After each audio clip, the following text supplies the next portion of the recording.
One lucky couple, Greg and Stacy Terry, got the best deal ever from a McDonald's in Hermitage, Tennessee. When they bought what they thought was breakfast, when they opened the white paper bag for their food, they instead found thousands of dollars in clear deposit bags. Stacy said that the second that Greg said it was their deposit, my first response was, let's get in the truck and take it back. Their conscience would prevent them from keeping the money. After returning it, they received a thank you from the manager.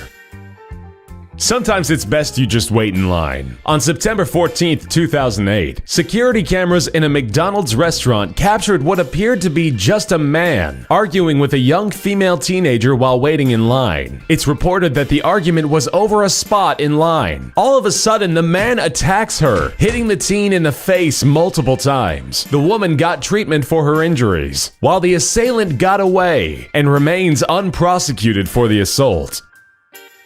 Some people like bacon. Some people really like bacon. Shanika Torres definitely falls into the latter category. In February 2014, Shanika and an unnamed female friend ordered a couple bacon cheeseburgers from a McDonald's in Grand Rapids, Michigan. As they began eating their burgers, they noticed they had no bacon. After calling and complaining to the manager, they were told they could get free replacements next time. Returning later that night for their free bacon cheeseburgers, they again got regular cheeseburgers. Shanika was so enraged to the point that she pulled out a pistol and fired it through the drive-thru window, luckily not hitting anyone. She would be arrested shortly thereafter at her home.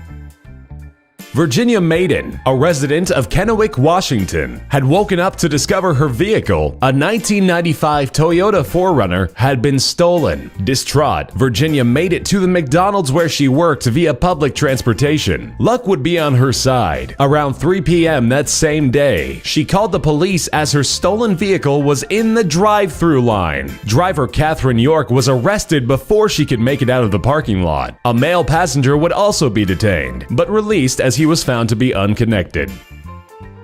A Florida man is facing prison time in Naples for stealing some soda. Homeless man Mark Bear reportedly walked into a McDonald's, asked for a water cup, and filled it with soda instead. The manager confronted Bear, asking him to pay the $1 for the drink. An argument arose. Police were called and Mark was arrested. Turns out he had a few warrants for prior petty theft, which the officers used to up the charge from a misdemeanor to a felony. Ouch.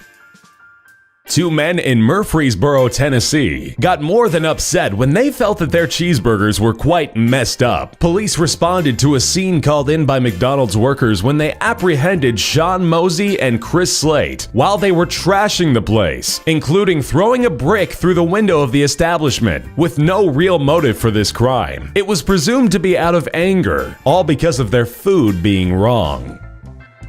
A 9-year-old boy robbed other children of their cell phones at a McDonald's in Chicago, Illinois. Mind you, this is after he and 3 other children had previously carjacked a Pontiac Sunfire at rifle point the week before. One of the 3 other children would have charges brought up against them. The 9-year-old and other 2 children would escape, getting away from the law for yet a second time in a week.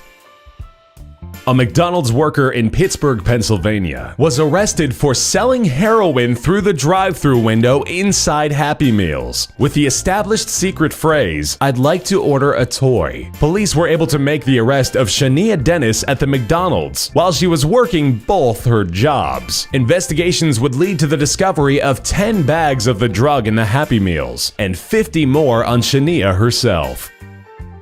To start off the weird things found inside of McDonald's food, a mother and 7-year-old daughter were enjoying their meal. That is, until the little girl found a condom toward the bottom of her fries. The disgusted mother called the police, starting an immediate investigation about how it got there. March of 2011, Leigh Savage of Australia opened his sandwich to check if his extra pickles were inside. It appeared so, as well as some extra protein. Squirming around his burger patty were 30+ maggots. McDonald's wished to do further examining of the burger. Savage declined, instead asking for a refund and an apology. In the year 2000, Catherine Ortega, mother of two and resident of Virginia, bought some chicken wings from McDonald's for her family dinner that evening. Ortega claims that while getting her children their plates, she noticed one of the pieces was malformed, and with further inspection, it turned out to be an entire battered and fried chicken head. On July 18, 1984, James Oliver Huberty left his home, telling his wife Etna, "Society had its chance. I'll be going hunting humans." He then went to the local McDonald's and began what was to be the largest single-day, one-person massacre to date. James began by opening fire inside the building, where around 30 people were working or dining, before he began to shoot at people outside. The rampage met its conclusion when a SWAT sniper, Chuck Foster, took James down, but not before he would claim the lives of 21 individuals, ranging from 8 months to 74 years old.